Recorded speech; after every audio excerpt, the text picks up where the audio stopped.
আসসালামু আলাইকুম ওয়া রাহমাতুল্লাহি ওয়া বারাকাতুহু। আপনারা কি রাগ করছেন?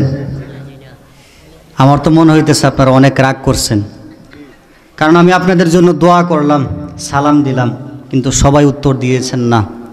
তাহলে বোঝা গেল হয়তো আপনাকে ওই আল্লাহর ইবাদত করার দরকার আছে না নাই? আমরা মাহফিলে আসতে পেরে খুশি নাকি বেজার? নারায়ে তাকবীর, নারায়ে রিসালাত, আহলে সুন্নাত ওয়াল জামাত। আমরা সবাই খুশি তো ইনশাআল্লাহ? আমার সঙ্গে একটু কথা বলতে পারবেন? একজন ওয়াইজ যখন কথা বলে তার সঙ্গে আপনারাও কথা বলতে হয়, তাহলে ওয়াজটা জমে, বোঝার ক্ষমতাটা বাড়ে, বুঝতেও ভালো, ওয়াজ করতে ভালো, শ্রোতারা শুনতেও ভালো। আমি কি ভুল বললাম? সবাই রাজি আছেন তো ইনশাআল্লাহ? আসসালাতু ওয়াসসালামু আলাইকা ইয়া রাসূলুল্লাহ,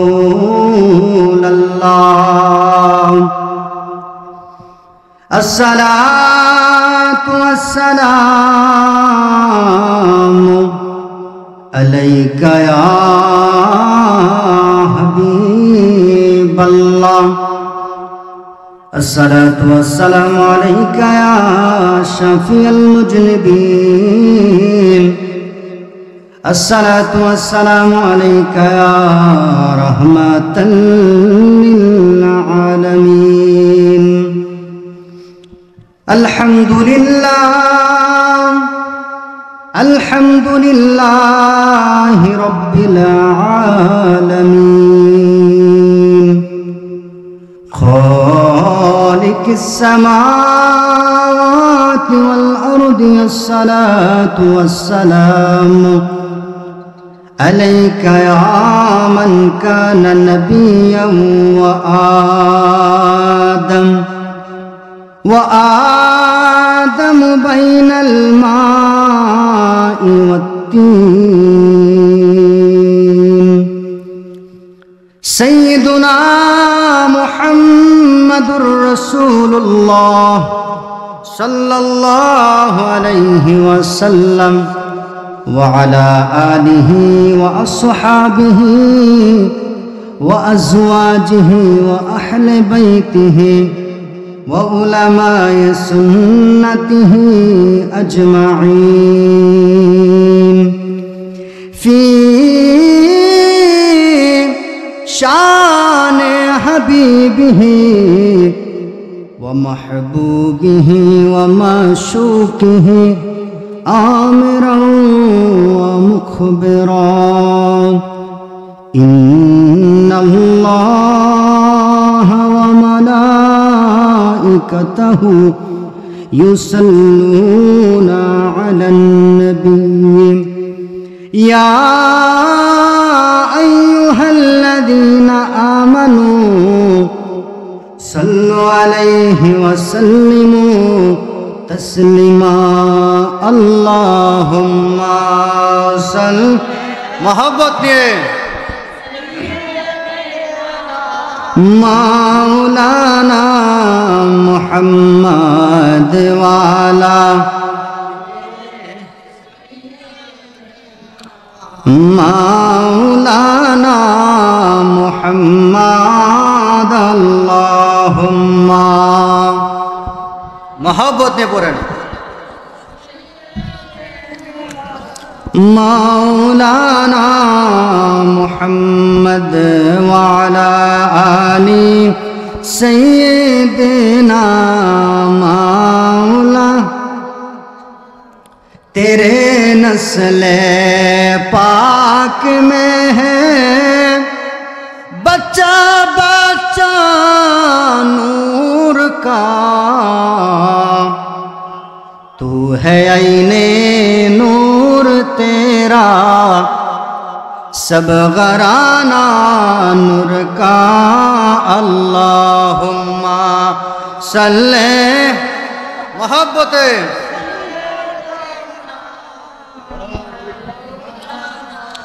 मुहम्मद वाला आली सैयदना मौलाना,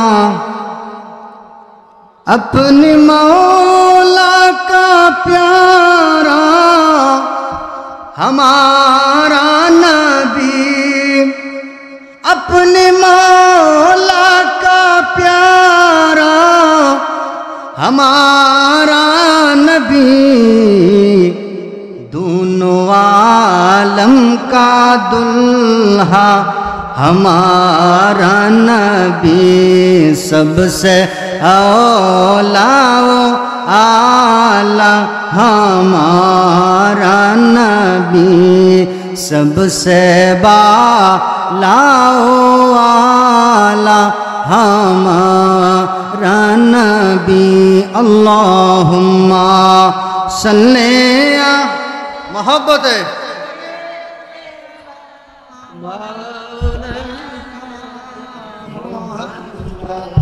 वाला आली मौलाना ला इलाहा मोहब्बत ला इलाहा जोरे जोरे ला इलाहा लाहू ला इलाहा ला बैजन पोहू दूरे मदीना আমরা কেমনে যাব জানি না বলেন বহু না আমরা কেমনে যাব জানি না দয়াল আল্লাহ দয়া করে দয়া নসিব করো মদিনা লা ইলাহা मोहब्बत ला इलाहा हस्बी रब्बी जल्लल्लाह मा फी क़ल्बी गैरुल्लाह हस्बी रब्बी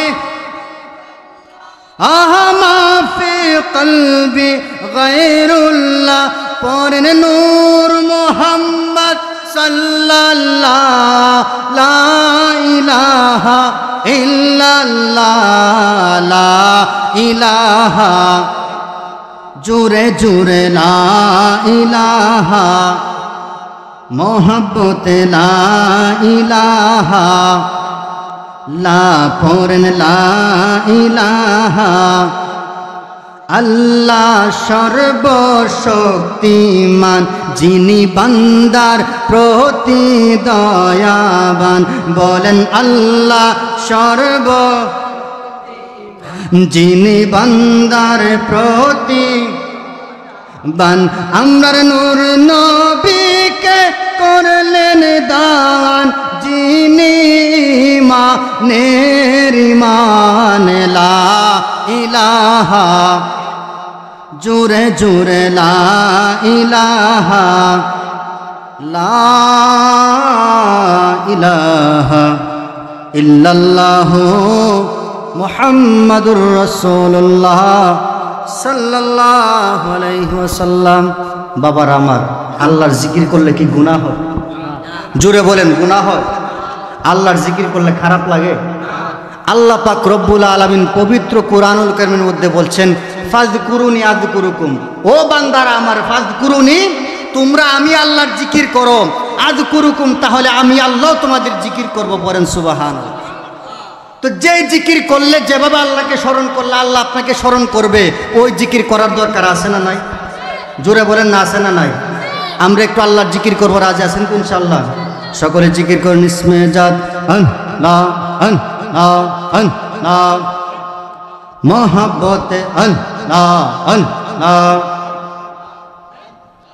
আল্লাহ আল্লাহ আল্লাহ হু আল্লাহ রে মন আল্লাহ করো সাধনা আল্লাহ আল্লাহ মাশাআল্লাহ আল্লাহ আল্লাহ আল্লাহ হু আল্লাহ রে মন আল্লাহ করো সাধনা আল্লাহ আল্লাহ আল্লাহ আল্লাহ আল্লাহর নামটি না জপিলে মৌলার নামটি না জপিলে দিলের ময়লা যাবে না আল্লাহ আল্লাহু রে মন আল্লাহ করো সাধনা আল্লাহ আল্লাহ আল্লাহ মহব্বতে আল্লাহ আল্লাহ গাছবি বৃক্ষ তরুলতা আল্লাহর জিকির করে তারা মানুষ হইয়া তোমরা কেন আল্লাহর জিকির করো না আল্লাহু আল্লাহু রে মন আল্লাহ করো সাধনা আল্লাহ আল্লাহ আল্লাহ মহব্বতে আল্লাহ আল্লাহ আল্লাহ আল্লাহর নামটি না জপিলে মৌলার নামটি না জপিলে দিলের ময়লা যাবে না আল্লাহু আল্লাহু রে মন আল্লাহ করো সাধনা আল্লাহ আল্লাহ আল্লাহ মাশাআল্লাহ আল্লাহ আল্লাহ আল্লাহ আল্লাহ আল্লাহ আল্লাহ আল্লাহ লা ইলাহা ইল্লাল্লাহ মুহাম্মাদুর রাসূলুল্লাহ সাল্লাল্লাহু আলাইহি ওয়াসাল্লাম। সকলে পড়েন আলহামদুলিল্লাহ। আমরা খুশি নাকি বেজার? আলহামদুলিল্লাহ আদায় করি না, আমরা আদায় করি। আল্লাহ যে নিয়ামত দিছে আমরা প্রকৃতপক্ষে ওই শুকরিয়া আদায় করি। আপনি চাই দেখেন, আপনার মতো আমার মতো মানুষ অনেকের দুইটা হাত নাই, আছে না? আমার তো দুইটা হাত আছে, আসেনি? অনেক মানুষের হাতও নাই, পাও নাই, আছে না? আচ্ছা, আমি কি ভুল বললাম? আছে কি না? রাস্তার মধ্যে গড়াই, তো তার থেকে আপনি ভালো না খারাপ? আপনি হাঁটতেছেন, খাবার খাইতেছেন, কাজকর্ম করতেছেন, আল্লাহর দরবারে গিয়ে সিজদা দিতেছেন হাত পা ব্যবহার করে। এর চেয়ে শুকরিয়া আদায়ের, এর চেয়ে নিয়ামতের জিনিস আর কিছু আছে? আল্লাহ পাকে তো নিয়ামত আমাদেরকে দিয়েছে, তারপর আমরা শুকরিয়া আদায় করি না। অনেকে মনে করি আমরা এমন যে আল্লাহ আমার বাইরে অনেক টাকা দিছে, আমারে কেন দিল না? তার অনেক টাকা, আমার কেন টাকা নাই? আল্লাহর শুকরিয়া আদায় করি না। যে আল্লাহ যখন হেরে টিয়া দিছে ওই শুকরিয়া আদায় করুক, আমারও যখন দিছেন আমি করতাম না। আমাদের মাঝে কিন্তু এমন মানুষ আছে, আল্লাহরে গালি দেয়, আছে কিনা? নাউজুবিল্লাহ বলেন। আল্লাহরে গালি দেয়, অনেকে শিরক করে লাগো আল্লাহর গর্র আল্লাহ, ওই কি কয় না? নাউজুবিল্লাহ বলেন। এগুলা থেকে আমাদের বেঁচে থাকার দরকার আছে না নাই? আল্লাহ আমাদেরকে কত নিয়ামত দান করছেন দেখেন। আমি একটা ছোট্ট ঘটনা দ্বারা, এক্সাম্পল দ্বারা আপনাদেরকে বুঝাচ্ছি। আমার ভাইয়ের, আমার বন্ধুরা, খুবই মনোযোগ দিবেন। আল্লাহ পাক রব্বুল আলামিন আপনাকে আমাকে কত নিয়ামত দান করেছেন। আমরা যদি সারা দিনভর আল্লাহর শুকরিয়া আদায় করি, ওই নিয়ামতের শুকরিয়া আদায় করা হবে না। খুবই মনোযোগ। একটা রাজ্যের রাজা, যার নাম হলো বাদশাহ সালামত, ওই বাদশাহ একদিন লক্ষ্য করলো তার রাজ্যের যে দারোয়ান রয়েছে, যে গেট পাহারা দেয়, ওই দারোয়ান সে বসে বসে কত শান্তির ঘুম ঘুমায়। মন্ত্রীকে ডাক দিলেন, মন্ত্রী আমার, আমি এত টাকার মালিক, আমি এই রাজ্যের রাজা, আমার অনেক টাকা, আমার অনেক পয়সা, আমার অনেক সম্পত্তি, কিন্তু আমার এই রাজ্যের যে দারোয়ান রয়েছে তার তো টাকা নাই, তার তো পয়সা নাই। কিন্তু আমি লক্ষ্য করলাম সে অনেক সময় কাজ ফাঁকি দিয়ে বসে বসে ঘুমায়। সুবহানাল্লাহ। বসে বসে কি করে? রাজা বলছে, আমি দেখি বসে বসে ঘুমায়। ও মন্ত্রী আমার, আমি জানতে চাই, আমি তো কোটি টাকার মালিক, আমি তো অনেক সম্পদের মালিক, আমি তো রাজা, আমার বিছানা কত সফট, কত উন্নত মানের বিছানা আমি ব্যবহার করি, কিন্তু রাত্রে যখন আমি ঘুমাইতে যাই আমার একটু ঘুম আসে না। রাজার কি আসে না? কোনো ঘুম আসে না। মন্ত্রীকে বলতেছে দারোয়ানের টাকা নাই, তার পয়সা নাই, সে আমার রাজ্যে খানার বিনিময়ে চাকরি করে, কিন্তু আমি লক্ষ্য করলাম সে বসে বসে কত শান্তির ঘুম ঘুমায়। ও মন্ত্রী বলো না, আমি তো এত টাকার মালিক, এত সব বিছানায় শুই, আমার ঘুম আসে না, কিন্তু তার কিভাবে ঘুম আসে? কাকে জিজ্ঞেস করছে? মন্ত্রীকে বলতেছে রাজা। কাকে বলতেছে? মন্ত্রীকে। এবার মন্ত্রী মশাই ডাক দিয়ে বলে, রাজা, ও রাজা মশাই, আজকে আপনাকে একটা মাসআলা শিখাবো। কি শিখাবে? বলছে আপনাকে আজকে একটা মাসালা শিখাবো, যে মাসালাটার নাম হলো 99, অর্থাৎ 99 মাসালা। পড়েন সুবহানাল্লাহ। 99 মাসালা শিখাইব। তো রাজা বলতে জীবনে কত মাসালা শুনলাম, 99 মাসালা আবার কি? কত মাসালা শুনলাম, 99 মাসালা কখনো শুনি নাই। মন্ত্রী ডাক দিয়ে বলেন, রাজা মশাই আপনি একটু ধৈর্য ধারণ করেন, আপনাকে আজকে 99-এর মাসালা শুনতে হবে, আপনাকে বুঝতে হবে। আপনি একটা থলি লন, থলির মধ্যে 100টা স্বর্ণের মুদ্রা নেন। 100টা স্বর্ণের মুদ্রা নিয়ে আপনার যে দারোয়ান রয়েছে তাকে আপনি উপহার দিবেন। কাকে উপহার দিব? জোরে বলেন না, কাকে? দারোয়ানকে 100টা স্বর্ণের মুদ্রা উপহার দিব। তো মন্ত্রী মশাই 99 মাসালা বুঝাইতে গিয়া 100টা স্বর্ণের মুদ্রা থেকে একটা মুদ্রা তার পকেটে রাখছে। পরে রাখছে, পকেটে রাখছে। রাইখা বলতেছে, রাজা মশাই আপনি দারোয়ানকে দিবেন, কিন্তু এখানে যে 99টা আছে এটা বললেন না, বলবেন 100টা। কতটা? 100টা। রাজা মশাই ডাক দিলেন দারোয়ানকে, প্রহরী পাঠাইলেন যে দারোয়ানকে ডেকে নিয়ে আয়। দারোয়ান বয়ে আত্মহারা যে কি জানি হয়, রাজা মশাই আমাকে ডাকছে। এবার রাজা মশাই ওই দারোয়ানকে এনে বলে, এই দারোয়ান তুই এদিকে আয়, নে তোর জন্য আজকে উপহার। সুবহানাল্লাহ। উপহার দিছে 100 স্বর্ণের মুদ্রা। কয়শো? কিন্তু আছে মূলত কয়টা? 99টা। একটা মন্ত্রী রাখা দিছে। খুবই মনোযোগ। 99টা স্বর্ণের মুদ্রা যে থলির মধ্যে, কিন্তু দারোয়ানকে দেওয়ার সময় বলল 100টা। কয়টা বলছে? 100টা। এখন দারোয়ান জীবনের স্বর্ণের মুদ্রাই সে দেখছে না। বলেন সুবহানাল্লাহ। কারণ ওই যুগে একটা স্বর্ণের মুদ্রা এখনের যুগে কোটি টাকার দামি। তো সে চাকরি করছে খানার বিনিময়ে, সে জীবনে স্বর্ণের মুদ্রাই দেখছে না। যখন 100 স্বর্ণের মুদ্রা পাইছে, তার কি আর হুঁশ আছে? জোর বলেন, হুঁশ আছে? খুশিতে আত্মহারা যে আমি তো এখন বড় লোক হয়ে গেলাম, 100টা স্বর্ণের মুদ্রা রাজা আমাকে দিছে, যে স্বর্ণের মুদ্রা আমি জীবনে দেখি নাই। স্বর্ণের মুদ্রা নিয়ে হুজুরকে বলছে, হুজুর কি হয়ে গেল, আজকে আমাকে বড় লোক বানিয়ে দিলেন। রাজা বলল, যা, তুই তো অনেকদিন চাকরি করলি, গোলামগিরি করলে, আজকে তোকে বড় লোক বানাই দিলাম। পড়েন সুবহানাল্লাহ।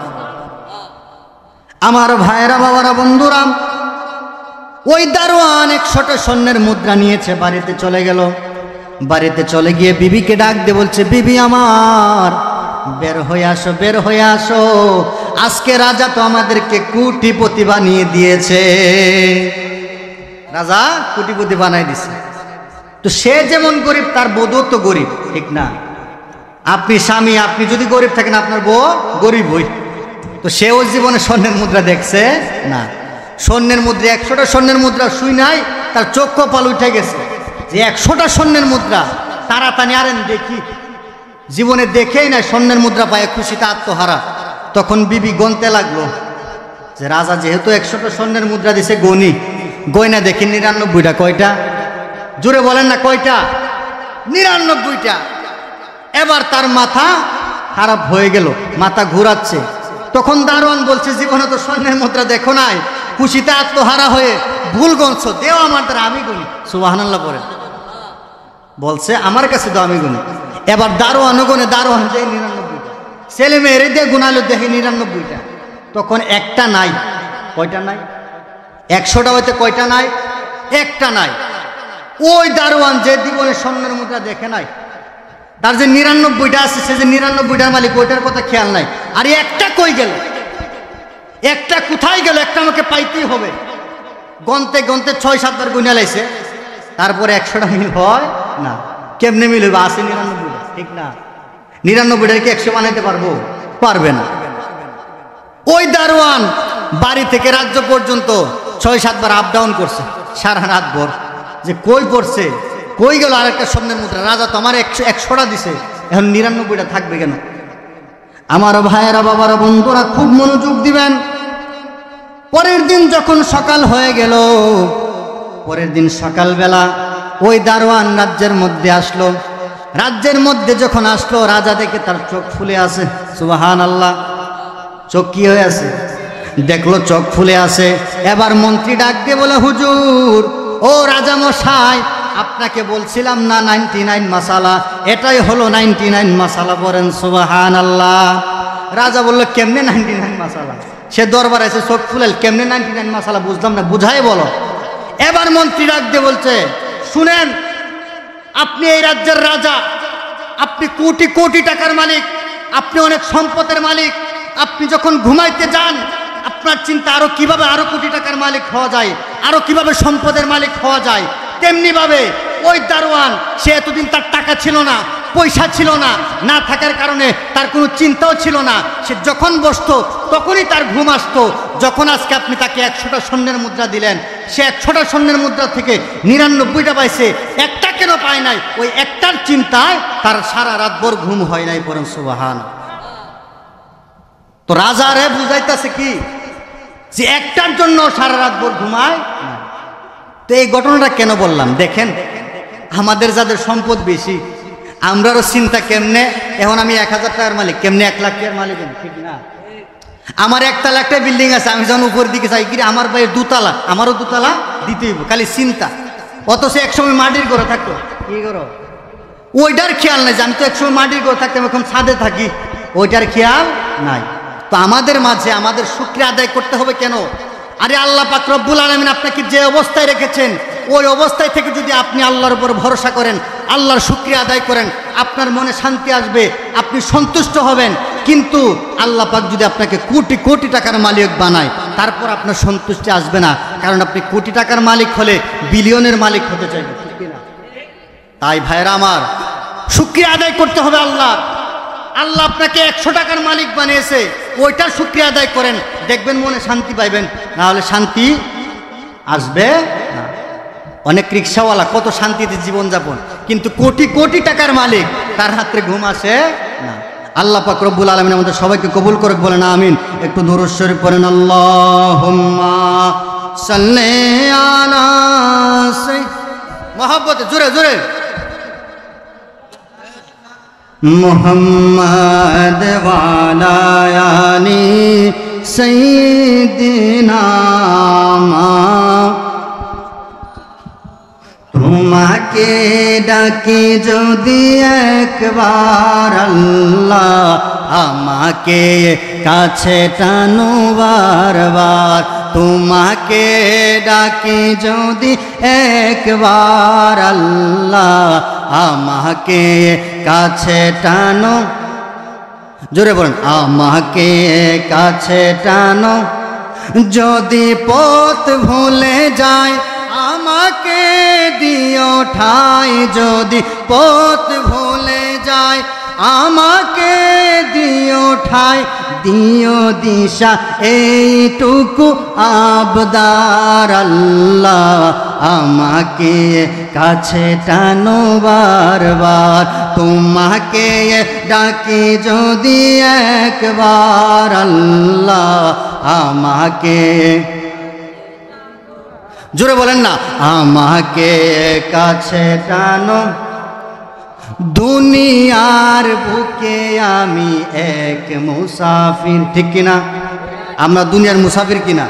তো শায়ের এটাই বলছেন, দুনিয়ার বুকে আমি এক মুসাফির, বনে যাই প্রতিদিন গুনাহের জাল, স্বপ্নেরা দল বেঁধে রাতে করে ভিড়, আসবে কি কাঙ্ক্ষিত সোনালি সকাল, হয়ে গেলে পেরেশান ও আমার রহমান, হয়ে গেলে পেরেশান ও আমার রহমান, জিকিরে হতে দিও একাকার আল্লাহ, আমাকে কাছে টানো বারবার। তোমাকে ডাকি যদি আল্লাহ, আমাকে কাছে টানো। সকল বলুন আলহামদুলিল্লাহ। আল্লাহকে একবার ডাকলে আল্লাহ বারবার আপনি ডাকবে, ঠিক কি না? তাফসিরে ইবনে আব্বাসের মধ্যে রয়েছে, আল্লাহকে যদি আপনি একবার স্মরণ করেন, আমার আল্লাহ পাক আপনাকে একবার নয়, দুইবার নয়, তিনবার স্মরণ করবে। বলেন সুবহানাল্লাহ। তা আমি যে গজলটা বললাম, গজলটা কি ভুল বললাম? ভুল বলছি? আল্লাহকে যদি মহব্বতে একবার ডাকেন, আমার আল্লাহ আপনাকে মহব্বতে 3 বার ডাকবে। বলেন সুবহানাল্লাহ। আমার ভাইরা, বাবার বন্ধুরা, আমরা হলাম রাসূল পাক সাল্লাল্লাহু আলাইহি সাল্লামের উম্মত। নবী মুহাম্মদুর রাসূলুল্লাহ সাল্লাল্লাহু আলাইহি সাল্লাম, ওনার উম্মত কিনা আমরা শেষ নবীর উম্মত, সর্বশ্রেষ্ঠ উম্মত। বলেন সুবহানাল্লাহ। আমরা হলাম সকলের শ্রেষ্ঠ। হাদিসের মধ্যে এসেছে, আল্লাহর হাবিব সাল্লাল্লাহু আলাইহি সাল্লাম সর্বপ্রথম জান্নাতে যাবেন। উনি একা যাবেন না, উনার গরিব যে উম্মতগুলো আছে ওই উম্মতদেরকে নিয়ে যাবেন। মুমিন যে উম্মতগুলো আছে ওই মুমিন উম্মতদেরকে নিয়ে আমার নবী প্রথম জান্নাতে প্রবেশ করে ফেলবেন। পড়েন সুবহানাল্লাহ। তো আমরা হলাম ওই উম্মত, আসলাম সবার শেষে, কিন্তু আল্লাহর নিয়ামত জান্নাতে যাব সবার আগে। পড়েন না সুবহানাল্লাহ। তা আমরা খুশি নাকি বেজার? কত সম্মান ওয়ালা নবীর উম্মত আমরা। ওই নবীকে কেন ভালোবাসতে হবে? খুব মনোযোগ দিবেন। ইমাম তাফতাজানি, একজন ইমাম, তিনি প্রখ্যাত একজন ইমাম ছিলেন, যার কিতাব না পড়ে কোনো আলেম সে আলেম হতে পারে না। অর্থাৎ আপনাকে যদি আলেম হতে চায়, কেউ যদি আলেম হতে চায়, ইমাম তাফতাজানি কিতাব পড়তে হয়। তাহলে তিনি কত বড় আলেম, অনেক বড় আলেম না? যার কিতাব না পড়লে বড় আলেমই হওয়া যায় না। তো ইমাম তাফতাজানি রহমাতুল্লাহ আলাইহি, তিনি যখন ছাত্র ছিলেন, ছোট ছিলেন, তার ধ্যান, জ্ঞান, মনে রাখার যে একটা ধ্যান শক্তি আছে সেটা ছিল কম। অর্থাৎ সে গাধা ছিল। কি ছিল? আমরা এটা গাধা বলি না, যে পারে না পড়াশোনা, আমরা গাধা বলি না, আমার ভাষায় বললাম আর কি। তো তিনি, উনার ধ্যান শক্তি বেশি ভালো ছিল না। তো ইমাম তাফতাজানি রহমাতুল্লাহ আলাইহি, তিনি ক্লাসে যাইতেন। ওনার শিক্ষকের নাম আছিল ইমাম রাজি। কে বললাম? ইমাম রাজি রহমাতুল্লাহ আলাইহি। তিনিও প্রখ্যাত একজন আলেম, আল্লাহর ওলি ছিলেন। তো ইমাম রাজি রহমাতুল্লাহ আলাইহির ছাত্র ইমাম তাফতাজানি, সে প্রত্যেক দিন ক্লাসে যায়, ইমাম রাজি রহমাতুল্লাহ আলাইহি দরজ দেয়, কিন্তু একদিনও পড়া পারে না, কোনোদিনই পড়া দিতে পারে না। অর্থাৎ তাকে যত ভালোভাবে পড়াক না কেন সে পড়া পারে না। তো ইমাম তাফতাজানি রহমাতুল্লাহ আলাইহি, তার আবার ইচ্ছা ছিল সে একজন আলেম হবে। কি হবে? জোরে বলেন না, কি হবে? একজন প্রখ্যাত আলেম হবে। কিন্তু তার ধ্যান শক্তি, মেধা শক্তি কম ছিল বিদায় সে ভালোভাবে পড়া শিখতে পারত না। আমার ভাইয়েরা, বাবারা, বন্ধুরা, ইমাম তাফতাজানি রহমাতুল্লাহ আলাইহি তিনি যখন ক্লাসের মধ্যে গেলেন, হুজুর দরজ দেয়, হুজুরের দরজ শুনে ঠিকই, কিন্তু তার কোনো কিছু মাথায় ঢুকে না। রাত্রের বেলায় যখন কিতাব লয়ে বসে, কিতাব নিয়ে বসার পরে অনেক শেখার চেষ্টা করে, কিন্তু কোনোভাবেই ইলিম তার ভিতরে যায় না। অনেক চেষ্টা করে, একদিন নয়, 2 দিন নয়, এমনিভাবে সে 1 মাস চেষ্টা করেছে, কোনো পরিবর্তন আসে না। তখন ইমাম রাজি রহমাতুল্লাহ আলাইহি তাদের বাবা মাকে ডাক দিয়ে বলল, বাবা মাকে ডাক দিয়ে এনে বলল, আপনার ছেলের ধ্যান শক্তি, মেধা শক্তি কম। ধ্যান শক্তি, মেধা শক্তি, আপনার ছেলের ধ্যান শক্তি, মেধা শক্তি কম। আপনার ছেলেকে অনেক চেষ্টা করেছি, প্রায় 2 বছর পড়াইলাম, কিন্তু কোনো পরিবর্তন আসে না। আপনার ছেলেকে এখান থেকে নিয়ে দেন, মাদ্রাসা থেকে নিয়ে আনিস। তো যে তার অনেক চেষ্টা করছি, সে পারে না, বরঞ্চ নিয়ে তাকে ড্রাইভিং শেখাই দেন, কোন একটা কাজ শিখাই দেন, তার লাভ হবে। কথা বুঝতে পারেন? আমার কথা বুঝেন আপনারা? দুরূদ শরীফ পড়েন, আল্লাহুম্মা সাল্লি। সবাই সামনে চলে আসেন, একটু সামনের দিকে আসেন। মাওলানা মুহাম্মদ ওয়ালা, সবাই একটু সামনে চলে আসেন। মাওলানা নবীর প্রেমে ভুবন মাঝে, যাহার দিলে কাঁদবে না, রোজ হাসরে ভাইজান তারা আমার নবীর দেখা পাবে না। আল্লাহুম্মা সাল্লি। মহব্বতে সবাই সামনে চলে আসেন। মুহাম্মদ ওয়ালা আলি সাইয়্যিদিনা মাওলানা লা ইলাহা জোরে জোরে লা ইলাহা, যারা দাঁড়িয়ে আছেন বসে যান, লা ইলাহা লাহু লা ইলাহা লা ইলাহা ইল্লাল্লাহু মুহাম্মাদুর রাসূলুল্লাহ সাল্লাল্লাহু আলাইহি সাল্লাম। পড়েন আলহামদুলিল্লাহ। কি বিষয় বলছেন আপনার খেয়াল আসেনি? বাজান খেয়াল আসেনি আপনারা, নাকি মনোযোগ অন্যদিকে চলে গেছে? সকল বলুন আলহামদুলিল্লাহ।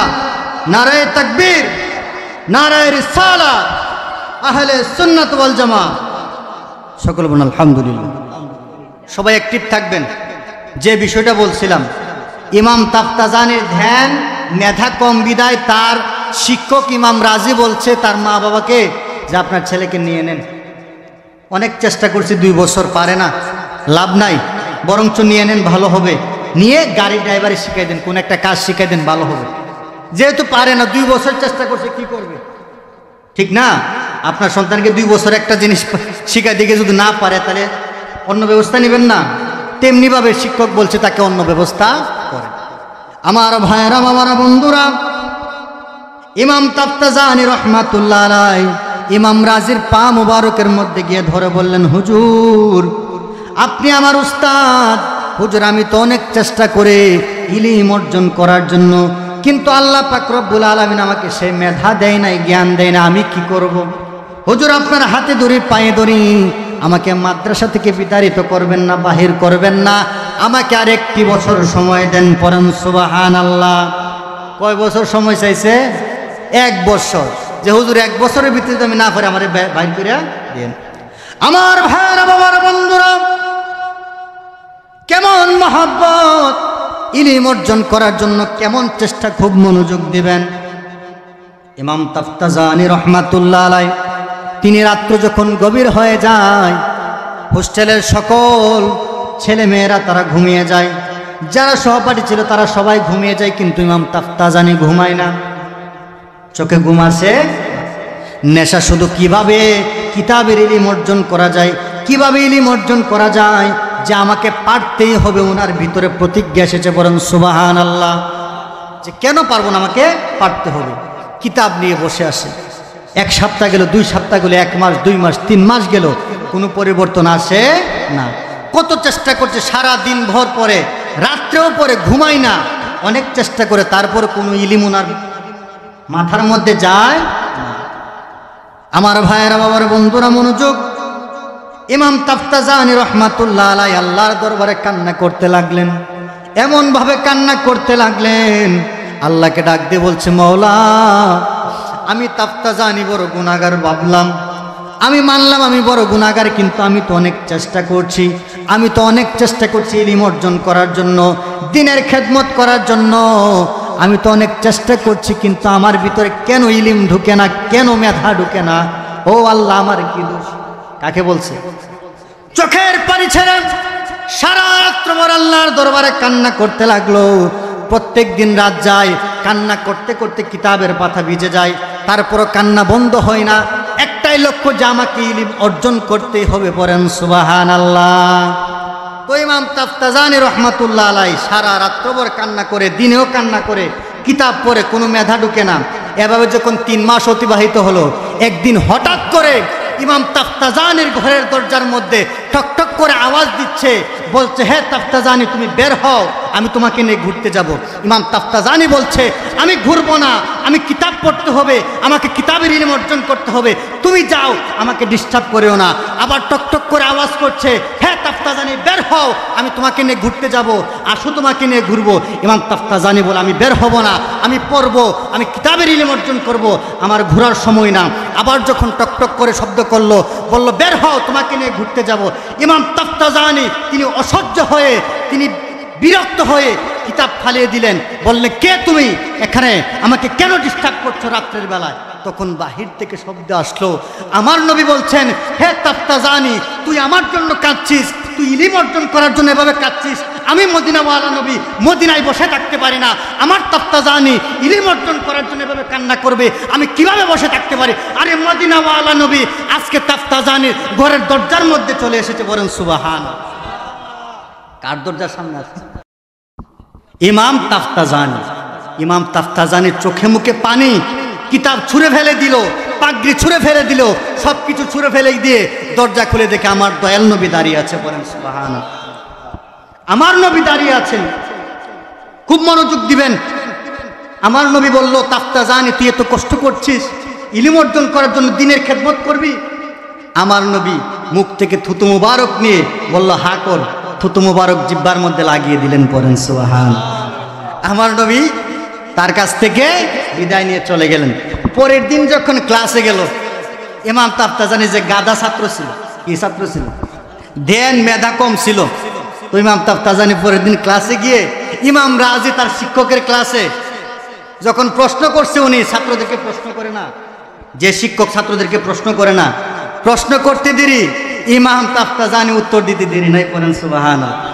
যে জীবনে পড়া পারে নাই, একদিনও ক্লাসে পড়া পারছে না, ওই ছাত্র যখন প্রশ্নের উত্তর দিছে, তখন তো অবাক হয়ে গেলেন ইমাম রাজি রহমাতুল্লাহ। কিরে, সে আজকে উত্তর দিয়ে দিল, তার কি হয়ে গেল? তখন তিনি আরেকটু গভীরের কঠিন প্রশ্ন করলেন। প্রশ্ন করতে দিলে উত্তর দিতে দিলে নাই, এভাবে আস্তে আস্তে আরো কঠিন গেলেন। এমন কঠিন প্রশ্ন বললেন কোনো ছাত্র পারে না, কিন্তু ইমাম তাফতাজানি উত্তর দিতে লাগলেন। পড়েন সুবহানাল্লাহ। ইমাম রাজি রহমাতুল্লাহ অবাক হয়ে গেলেন, কিরে, যে ছাত্র জীবনে কোনো পড়া পারে নাই, আজকে তার কি হয়ে গেল, এত গভীর কঠিন প্রশ্ন পারে। এটা অবাক হওয়ার বিষয় না? জোরে বলেন, অবাক হওয়ার বিষয় কিনা? তো অবাক হয়ে তাকে ডাক দিন, যে আয় এদিকে আয়। নিয়ে একা নিয়ে বললো যে তোর কি হয়ে গেল, তুই এক রাতে তো পরিবর্তন হয়ে গেলি, গতকালকে তো পড়া পারস নাই, কিন্তু আজকে তোকে এত কঠিন প্রশ্ন করছি, তুই পারতেছিস, কারণটা কি? তখন ইমাম তাফতাজানি বুকে হাত দিয়ে বলছে, হুজুর, আরে কালকে তো রাত্রে মদিনাওয়ালা নবী আমার ঘরে এসেছিল, মদিনাওয়ালা নবী তো আমাকে ইলম দিয়ে দিয়েছে, এই জন্য আমি পারতেছি। পড়েন সুবহানাল্লাহ। শিক্ষক কান্না করতেছে। শিক্ষক কি করতেছে? শিক্ষক কান্না করে দিল, আরে আমি এত বড় শিক্ষক হওয়ার দরকার কি ছিল? তোর মতো গাদা থাকতাম, তোর মতো ইলম কম থাকতো আমার। যদি আমি এত ইলম কম থাকতো, তাহলে তো মদিনাওয়ালা নবী আমার ঘরে আসতো। আরে তোর শিক্ষক হলাম ঠিকই, মদিনাওয়ালার দিদার পাই নাই। কান্না করতে লাগলো যে তোর মতো বকবক গাদা হলেও আমার জন্য ভালো হতো। বলেন সুবহানাল্লাহ। তো যদি চেষ্টা করেন মিয়া, নবীর দিদার পাওয়া সম্ভব কি সম্ভব না? জোরে বলেন, সম্ভব কি সম্ভব না?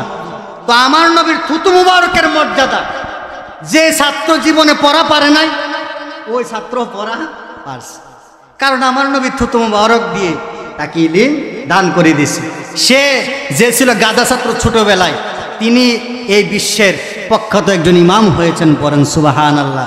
এখন যার কিতাব না পড়ে কেউ আলেম হতে পারে না। এই হলো আমার নবীর মর্যাদা, আমার নবীর থুতু মুবারকের পাওয়ার। ওই নবীর উম্মত আমরা। পড়েন না আলহামদুলিল্লাহ। আমরা খুশি নাকি বেজার? জোরে বলেন, খুশি নাকি বেজার?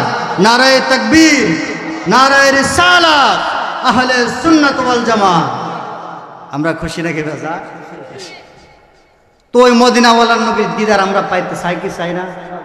হাদিস শরীফের মধ্যে এসেছে, কেউ যদি আমার নবীকে স্বপ্নের যুগে দেখে, বলেন সুবহানাল্লাহ, আমার নবীর সুরত শয়তানে ধরতে পারে না।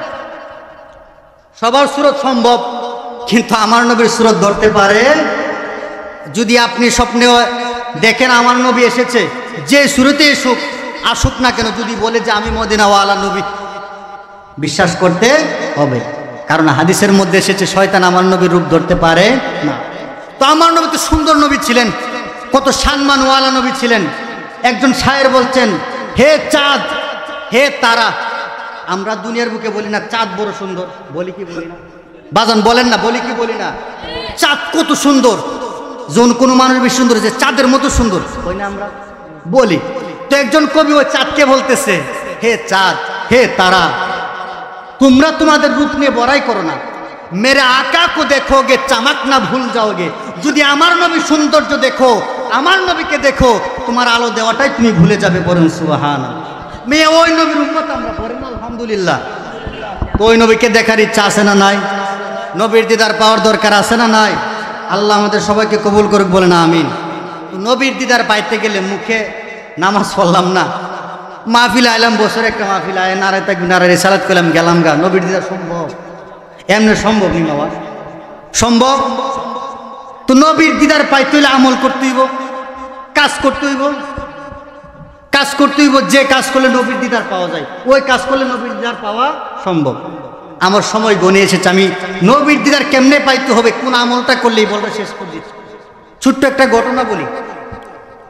এক পীরের দরবারে মুরিদের বউ গেছে। কারা গেছে? জোরে বলেন না, কারা গেছে? মুরিদের বউ গেছে, গিয়ে বলছে, হুজুর আপনি তো আল্লাহওয়ালা মানুষ, আপনি তো নবীওয়ালা মানুষ, আপনি তো নবীর দিদার পাইছেন। ও হুজুর, আমরা তো আপনার কাছে মুরিদ হইছি, আমরা মদিনাওয়ালা নবীর দিদার পাইতে চাই। পড়েন সুবহানাল্লাহ। আমার নবীর দিদার পাইতে চাই গিয়া কাকে বলছে? পীরকে। জামাইয়ের বউ গিয়া পীরকে বলতেছে, আমরা মদিনাওয়ালা নবীর দিদার পাইতে চাই। তখন পীর বলল, ঠিক আছে, এটা তো ভালো কথা, নবীর দিদার পাইতে চাও, পাইবা, তবে শর্ত আছে। কি আছে? শর্ত দিলেন, বললেন যে যাও বাড়িতে গিয়ে আমার জন্য খাবার রান্না করে নিয়ে আসবা, তবে যে তরকারিটা রান্না করবা ওই তরকারির মধ্যে লবণ বেশি দিবা, মরিচও বেশি দিবা। পড়েন না সুবহানাল্লাহ। পীরে বলতেছে লবণ বেশি দিবা, মরিচ বেশি দিবা খাবারের মধ্যে, যাও আমার জন্য খাবার রান্না করে নিয়ে আসো। আমার ভাইয়েরা, বাবারা, বন্ধুরা, খুব মনোযোগ।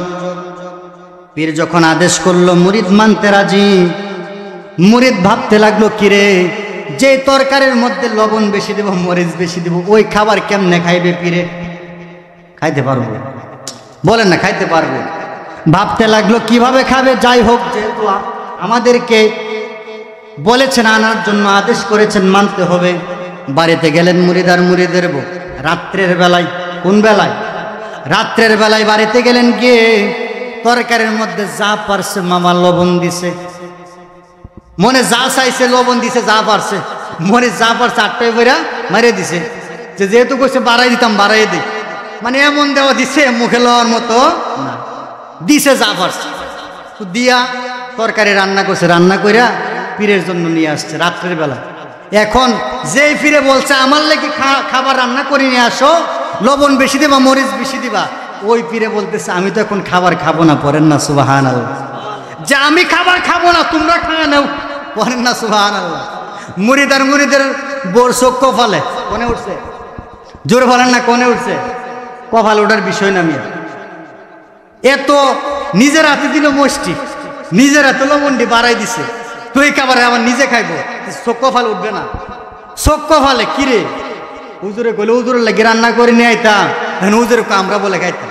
তো মুরিদের উপরে জানোয়ার পানি নাই। আমার ভাইয়েরা, বাবারা, বন্ধুরা, খুব মনোযোগ। যেহেতু পীরে আদেশ করেছে, মুরিদের বোর চোখ যতই কপালে উঠুক তারা মানতে রাজি। তারা কি করবে আর? অভাগা বান্দার বান্দি। যেহেতু পীরে আদেশ করেছে, নিজ হাতে যে লবণ দিছিল, নিজ হাতে যে মরিচ দিছিল, ওই খাবার তারা নিজ হাতে খাইতে লাগলো। পড়েন সুবহানাল্লাহ। নিজ হাতে নিজের খাবার খাইতেছে, বিষাক্ত খাবার, বেতৃষ্ণা খাবার, যে খাবারে কোনো স্বাদ নাই, নিজে বানাইছি, নিজে খাইতেছে।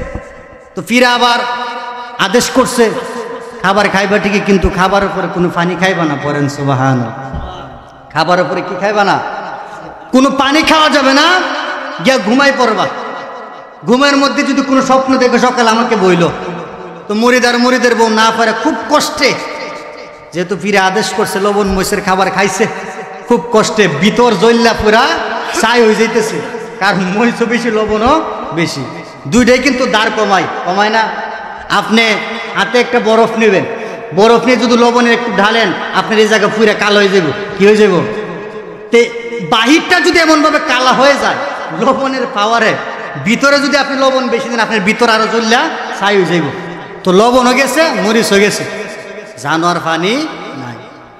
পীরে আদেশ করছে যাও গিয়া ঘুমাও, পানি খাও না। স্বপ্নে যদি কুস্তা দেহ, কিছু দেহ আমার কইও। আমার বন্ধুরা, বাবারা, খুব মনোযোগ। মুরিদের বউ পীরের আদেশ মতো, কথা মতো বাড়িতে গেল। বাড়িতে গিয়ে ঘুমায়, কিন্তু কোনো ঘুম আসে না। কোনোভাবে ঘুমাইছে, তারা স্বপ্নে দেখে খালি পানি আর পানি। সুবহানাল্লাহ। স্বপ্নে দেখে পানি দেখতেছে, বিশাল সমুদ্র, বিশাল সাগর, নদ নদী, খালি পানি দেখতেছে, এত পানি। তো স্বপ্নে দেখলো কি? পানি দেখছে। স্বপ্নে কি দেখছে? পানি দেখছে কোনোভাবে রাতটা ফুয়াইছে আর কি। আমি 52 মানুষ, 52 ভাষা অনেক সময় কথা কইলে, তো কোনো রকম রাতটা ফুয়াইছে। ফুয়ানির পরে আইসে পীরের দরবারে, আয় কইতেছে হুজুর আপনি তো কইছেন যদি কোনে স্বপ্ন দেখি আপনারা কইতাম। তো হুজুর আমি এমন এমন স্বপ্ন দেখছি, আমরা দেখলাম যখন ঘুমাইছি দেখি সাগর আর সাগর, পানি আর পানি। তখন পীরে বলল, আরে শোনো, তোমরা খাবার খেয়েছো, মরিচ বেশি ছিল, লবণ বেশি ছিল, পানি খাওয়া দরকার ছিল, কিন্তু তোমরা পানি খাও নাই, তোমাদের ভিতরে শুধু পানি পানি করছিল। তেমনি ভাবে পানির জন্য যেভাবে পাগল হয়েছো, পানির জন্য পাগল হওয়ার কারণে স্বপ্নে পানি দেখেছো, তেমনি ভাবে যদি আমার নবীর জন্য, মোস্তফার জন্য যদি তুমি এমনভাবে পাগল হয়ে যাও, মদিনাওয়ালাকে দেখার জন্য যদি এমনভাবে পাগল হয়ে যাও, তাহলে একদিন মদিনাওয়ালাকেও তোমাকে স্বপ্নে দেখা দিয়ে দিবে। পড়েন সুবহানাল্লাহ। তাহলে নবীর জন্য পাগল হওয়ার মতো হতে হবে।